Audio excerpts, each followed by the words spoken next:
നമ്മളുണ്ടല്ലോ ജീവിതത്തിൽ ഒരു വട്ടെങ്കിലും Turkish chicken ഒന്ന് ട്രൈ ചെയ്ത് നോക്കണം കേട്ടോ. അത്രക്കും അടിപൊളി ടേസ്റ്റാണ്. ടർക്കിഷ് ചിക്കൻ്റെ കാര്യം ഓർക്കുമ്പോൾ തന്നെ വായിൽ വെള്ളം വരും കേട്ടോ. അപ്പോൾ ടർക്കിഷ് ചിക്കൻ ഉണ്ടാക്കാൻ വേണ്ടി ഞാനിപ്പോൾ 1/2 കിലോ ബോൺലെസ് ചിക്കനാണ് എടുത്തിട്ടുള്ളത്. ഇത് ഉണ്ടാക്കാൻ ബോൺലെസ് ചിക്കനാണ് കേട്ടോ നല്ലത്. അപ്പോൾ നമുക്കിത് ആദ്യം തന്നെ ഒന്ന് മാരിനേറ്റ് ചെയ്യണം. അപ്പോൾ അതിന് വേണ്ടി ഞാനിവിടെ 1.5 ടേബിൾ സ്പൂൺ തൈരാണ് ചേർക്കുന്നത്. ഇതിപ്പോൾ നല്ല പുളിയുള്ള ലൂസ് തൈരാണ് കേട്ടോ. കട്ട തൈരുണ്ടല്ലോ പുളിയില്ലാത്ത, അതൊക്കെയാണെന്നുണ്ടെങ്കിൽ 3 ടേബിൾ സ്പൂൺ വരെ ചേർക്കാം. പിന്നെ 1 ടേബിൾ സ്പൂൺ സാധാരണ മുളക് പൊടിയാണ് ചേർക്കുന്നത്, കാശ്മീരി ഒന്നും അല്ല.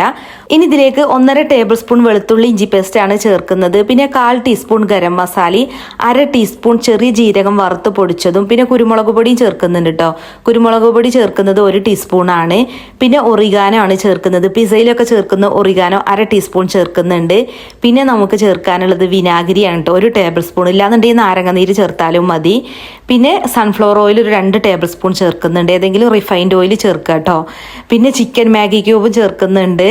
ഇത് 500 ഗ്രാം ആയതുകൊണ്ട് ഞാൻ 1 ക്യൂബ് ഇട്ടിട്ടുള്ളൂ, അല്ലാന്നുണ്ടെങ്കിൽ 2 ഒക്കെ ഇട്ട് കൊടുക്കുക കേട്ടോ. പിന്നെ കുറച്ച് ഉപ്പ് ഇട്ട് കൊടുക്കുക. ചിക്കൻ മാഗി ക്യൂബിൽ ഓൾറെഡി ഉപ്പുണ്ട്, അതുകൊണ്ട് കുറച്ച് ഇട്ടാൽ മതി. അപ്പോൾ ക്യൂബ് ഒന്ന് പൊടിച്ചിട്ട് ചേർക്കുക കേട്ടോ. എന്നിട്ട് നന്നായിട്ട് മിക്സ് ചെയ്തിട്ട് മാരിനേറ്റ് ചെയ്തിട്ട് നമ്മളത് കുറച്ച് സമയം റെസ്റ്റ് ചെയ്യാൻ വെക്കണം, മസാലയൊക്കെ പിടിക്കാൻ വേണ്ടിയിട്ട്.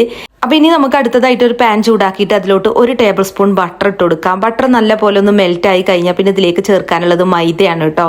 അപ്പോൾ വൈറ്റ് സോസാണ് ഇപ്പോൾ നമ്മൾ ഉണ്ടാക്കുന്നത്. മൈദ ഞാൻ 1 ടേബിൾ സ്പൂണാണ് ചേർക്കുന്നത്. ഈ മൈദ ഉണ്ടല്ലോ ഈ ബട്ടറിലിട്ട് നന്നായിട്ടൊന്ന് മിക്സ് ആക്കി എടുക്കുക. അപ്പോൾ മൈദയും ബട്ടറൊക്കെ ഇപ്പോൾ നന്നായിട്ട് മിക്സായി റോസ്റ്റായി വന്നിട്ടുണ്ട്. ഇനിയിപ്പോൾ ഇതിലേക്ക് നമ്മൾക്ക് ഒഴിച്ചു കൊടുക്കാനുള്ളത് പാലാണ്. പാല് ഞാൻ 1 കപ്പാണ് കേട്ടോ ഒഴിച്ചു കൊടുക്കുന്നത്. ഇതിപ്പോൾ തണുത്ത പാലാണ്, അല്ലാതെ ചൂടുള്ള പാലൊന്നും അല്ല. തണുത്ത പാൽ ഒഴിച്ചു കൊടുത്താൽ മതി കേട്ടോ. ഇനി നമുക്കിത് നന്നായിട്ടൊന്ന് മിക്സ് ചെയ്ത് കൊടുക്കണം. മൈദയും പാലും നന്നായിട്ട് മിക്സ് ആവണം. ആദ്യം നമ്മളിത് ഹൈ ഫ്ലെയിമിൽ തന്നെ ഇട്ടാൽ മതി കേട്ടോ. മൈദ ഒന്ന് കുറുകി തിക്കായി വരുന്നത് കാണുമ്പോൾ തീ കുറച്ച് വെച്ചാൽ മതി. ഇനി ഇതിലേക്ക് നല്ലൊരു ഫ്ലേവറിന് വേണ്ടിയിട്ട് 1/4 ടീസ്പൂൺ ഒറിഗാനോ ഇട്ട് കൊടുക്കുന്നുണ്ട്. പിന്നെ കുരുമുളക് പൊടി 1/2 ടീസ്പൂൺ ആണ് ചേർക്കുന്നത്. പിന്നെ കുറച്ച് ഉപ്പ് ഇട്ട് കൊടുക്കുക കേട്ടോ.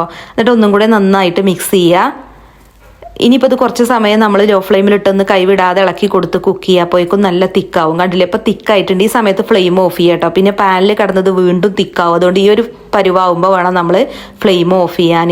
ഇനി ഒരു പാൻ എടുത്ത് ചൂടാക്കിയിട്ട് അതിലോട്ട് 4 ടേബിൾ സ്പൂൺ സൺഫ്ലവർ ഓയിൽ ഒഴിച്ചു കൊടുക്കുക. ഇല്ലെങ്കിൽ ഏതെങ്കിലും റിഫൈൻഡ് ഓയിലോ ഒലീവ് ഓയിലോ ഒക്കെ ചേർത്താലും മതി. ഇനി ചിക്കൻ മാരിനേറ്റ് ചെയ്തതുണ്ടല്ലോ അത് കംപ്ലീറ്റ് ആയിട്ട് ഇതിലേക്ക് ഇട്ട് കൊടുക്കുക. എന്നിട്ട് ഹൈ ഫ്ലെയിമിലിട്ട് ചിക്കനും ഓയിലിട്ട് നന്നായിട്ടൊന്ന് മിക്സ് ആക്കി എടുക്കുക കേട്ടോ. നമ്മൾ ചിക്കൻ ഈ ഓയിലിട്ടിട്ട് ഇതുപോലെ ഹൈ ഫ്ലെയിമിലിട്ട് ഇളക്കിയെടുക്കുമ്പോൾ ചിക്കന് നല്ലൊരു ടേസ്റ്റ് വരും. അപ്പോൾ ഒരു 3 മിനിറ്റ് ഹൈ ഫ്ലെയിമിലിട്ട് നന്നായിട്ടൊന്ന് ഇളക്കിയെടുക്കുക. അപ്പോൾ അതുപോലെ തിളച്ച് വരും കേട്ടോ. ഇനി നമുക്കിത് അടച്ച് വെച്ചിട്ട് ലോ ഫ്ലെയിമിൽ ഒരു 15 മിനിറ്റ് കുക്ക് ചെയ്താൽ മതി. അപ്പോഴേക്കും ചിക്കൻ വെന്തിട്ട് ഒന്നാമത് ബോൺലെസ് ചിക്കൻ ആണല്ലോ അല്ലേ. അപ്പോൾ വേണമെന്നുണ്ടെങ്കിൽ നമുക്ക് ഇടക്ക് തുറന്നിട്ടൊന്ന് ഇളക്കി കൊടുക്കട്ടോ. എന്താണെങ്കിലും ഇപ്പോൾ ചിക്കനൊക്കെ നന്നായിട്ട് കുക്കായിട്ടുണ്ട് കണ്ടോ. അപ്പോൾ ചിക്കനിൽ അത്യാവശ്യം ഗ്രേവി ഉണ്ട്. അപ്പോൾ ഇനി ഇതൊന്ന് വറ്റിച്ചെടുക്കണം കേട്ടോ. ഹൈ ഫ്ലെയിമിലിട്ട് ഒരു 5 മിനിറ്റ് വേവിച്ചാൽ മതി. അപ്പോഴേക്കും ഇതുപോലെ വറ്റി കിട്ടും. അപ്പോൾ കണ്ടില്ലേ നല്ലൊരു തിക്ക് ഗ്രേവി ആയിട്ടാണ് കിട്ടിയിട്ടുള്ളത്. ഇനി നമ്മൾ ആദ്യം ഉണ്ടാക്കി വെച്ചിട്ടുള്ള വൈറ്റ് സോസ് ഉണ്ടല്ലോ അത് കംപ്ലീറ്റ് ആയിട്ട് ഇതിൻ്റെ മുകളിലേക്ക് ഇട്ട് കൊടുക്കുക. നന്നായിട്ട് നിരത്തി എല്ലാ ഭാഗത്തും ആകുന്ന രീതിയിൽ ആക്കി കൊടുക്കുക കേട്ടോ. പിന്നെ നമുക്ക് ഇനി ഇതിലേക്ക് ചേർക്കാനുള്ളത് മൊസറല്ല ചീസാണ് കേട്ടോ. എൻ്റെ കയ്യിൽ മൊസറല്ല ചീസ് ഇല്ലാത്തതുകൊണ്ട് ഞാൻ എന്താ ചെയ്ത് വെച്ചാൽ നമ്മൾ സാൻഡ്വിച്ചൊക്കെ ഉണ്ടാക്കുന്ന ചീസ് സ്ലൈസ് ഇല്ലേ അത് 2 ഉണ്ടായിരുന്നു. അപ്പോൾ അതൊന്നും ഇങ്ങനെ ചെറുതായി കട്ട് ചെയ്തിട്ടാണ് കേട്ടോ അപ്പോൾ ഇതിലേക്ക് ഇട്ട് കൊടുക്കുന്നത്.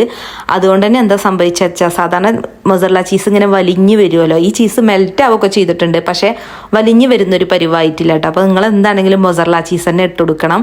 ഇനി ഇത് അടച്ച് വെക്കുക. ചീസ് മെൽറ്റ് ആകുന്ന ആ ഒരു ടൈം മാത്രം കേട്ടോ. അപ്പോൾ ചീസൊക്കെ മെൽറ്റായി വന്നിട്ടുണ്ട്. നമുക്ക് തുറന്ന് നോക്കാം. 1 മിനിറ്റൊക്കെ മതിയാവും കേട്ടോ ലോ ഫ്ലെയിമിൽ. അപ്പോൾ തന്നെ ചീസ് മെൽറ്റായിട്ട് കിട്ടും. ഇനി നമുക്ക് ഫ്ലെയിം ഓഫ് ചെയ്തിട്ട് ഇത് വാങ്ങി വെക്കാം കേട്ടോ. ചീസൊക്കെ ചേർത്തുകൊണ്ട് തന്നെ ചൂടോട് കൂടി സെർവ് ചെയ്യണം കേട്ടോ. എന്നാലേ അതിൻ്റെ ടേസ്റ്റ് കിട്ടുള്ളൂ. കണ്ടില്ലേ ഇതിപ്പോൾ സാധാരണ ചീസ് ആയതുകൊണ്ടാണ് കേട്ടോ. സാധാരണ അല്ല മൊസറല്ല ചീസ് അല്ലാത്തതുകൊണ്ടാണ് ഇങ്ങനെ വലിഞ്ഞ് വരാത്തത്. അപ്പോൾ മൊസറല്ല ചീസ് തന്നെ എടുക്കുക. അപ്പോൾ ഇങ്ങനെ വലിഞ്ഞ് വരും. ഇതിപ്പോൾ കുറച്ച് ഗ്രേവിയൊക്കെ ഉള്ള ടൈപ്പ് ആയതുകൊണ്ട് തന്നെ ഉണ്ടല്ലോ നമുക്ക് ചപ്പാത്തിൻ്റെ കൂടെയൊക്കെ നല്ല ബെസ്റ്റ് കോമ്പിനേഷനാണ് കേട്ടോ. അതുപോലെ നെയ്ച്ചോറിൻ്റെ കൂടെ. അപ്പോൾ ചിക്കൻ വാങ്ങുമ്പോൾ ഒരു പ്രാവശ്യമെങ്കിലും ഇങ്ങനെ ഒന്ന് ഉണ്ടാക്കി നോക്കൊണ്ടു കേട്ടോ. നല്ല ടേസ്റ്റാണ്. ഇതിൻ്റെ ടേസ്റ്റ് ഒരു വട്ടം അറിഞ്ഞാണ്ടല്ലോ പിന്നെ നമുക്ക് ഇതിൻ്റെ ടേസ്റ്റ് ഓർക്കുമ്പോൾ തന്നെ വായിൽ കപ്പൽ ഓടിക്കാനുള്ള വെള്ളം വരും കേട്ടോ. അപ്പോൾ ഒന്ന് ട്രൈ ചെയ്ത് നോക്കുക. അപ്പോൾ ഇൻഷാ അല്ലാഹ് അടുത്തൊരു അടിപൊളി ഈസി റെസിപ്പി ആയിട്ട് കാണാം. അസ്സലാമു അലൈക്കും.